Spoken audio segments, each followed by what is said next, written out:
कि आज जो है इस आंदोलन को और ताकत देने की जरूरत है और उसको ताकत इस बात से मिल सकती है कि अगर मैं विधानसभा की सदस्यता से इस्तीफा देता हूँ तो जहाँ ये आंदोलन मजबूत होगा, वहीं बहुत सारे ऐसे लोग हैं हरियाणा में जो कहीं ना कहीं किसान के नाम पे राजनीति कर रहे हैं, उनके चेहरे उजागर हो जाएंगे, वो नंगे हो जाएंगे।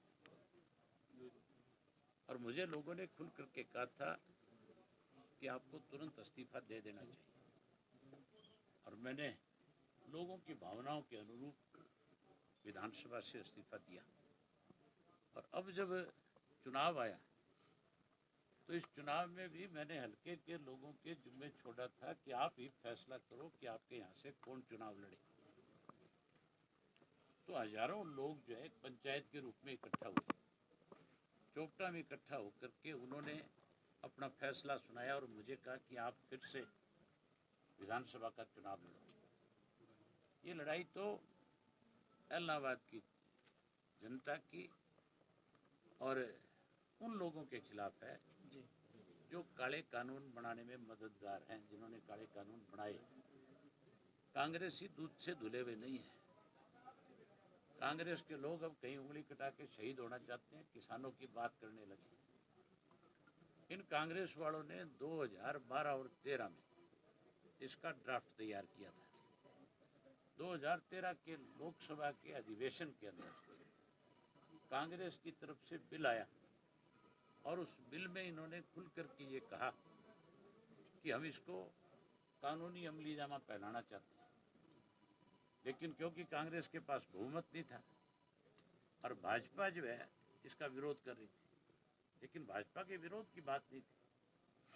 बात तो थी कि उनके पास अपना बहुमत नहीं था। जो सहयोगी थे उन्होंने स्पष्ट कहा कि अगर ऐसा कोई कानून आप इस देश में बनाओगे तो फिर आपका बिल गिर जाएगा, लोकसभा भंग हो जाएगी, आपकी सरकार चली जाएगी, हम समर्थन नहीं करेंगे। मजबूर होकर के उनको फिर स्टैंडिंग कमेटी के पास भेजना पड़ा, ठंडे बस्ते में डालना पड़ा। आज कांग्रेस ही कहते हैं कि हम जो है किसानों के समर्थक हैं। आज तो रोजाना इस किस्म की स्टेटमेंट देते हैं। अभी आएंगे थोड़ी देर में कांग्रेस के लोग, शैलजा जी भी आएंगी, शायद हुड्डा भी आए, सुरजेवाला भी आए। उन तीनों से ये पूछना आप कि आप किस दिन बॉर्डर पे गए थे, आपने किस दिन जाके बॉर्डर पे किसानों का समर्थन किया। आप उनसे पूछना आप किस टोल पे जाकर के समर्थन करके आए। आपने तो जब पीपली के अंदर किसानों पे लठ बरसाए जा रहे थे तो कहा था कि जब तक इनके साथ न्याय नहीं होगा हम यहाँ धरना दे करके बैठ जाए। हुड्डा से पूछना आप धरने पे गए क्यों नहीं, धरना दिया क्यों नहीं। आप अगर किसान के हितैषी थे तो फिर धरना देना चाहिए था। जब मैंने इस्तीफा दिया, अगर ये कांग्रेसी मेरे साथ इस्तीफा दे देते तो आज बाई इलेक्शन नहीं होना था, आज मध्यवर्ती चुनाव होते हर हालत में। क्योंकि 32 एमएलए अगर एक साथ इस्तीफा देते हैं उसका बहुत बड़ा प्रेशर बनता है सरकार के ऊपर, फिर हम 32 नहीं होते।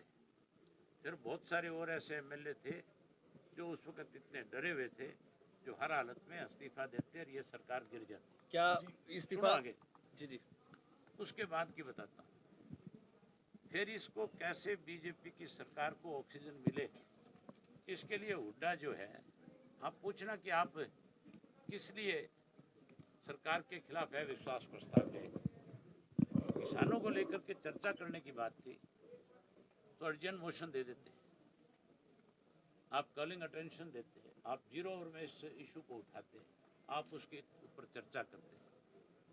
बजाय ये सब कुछ करने के ये अपना नो कॉन्फिडेंस मोशन लेकर के आगे, और उससे वो 30 के 32 हुए, लेकिन उस सरकार को 6 महीने की ऑक्सीजन मिल गई।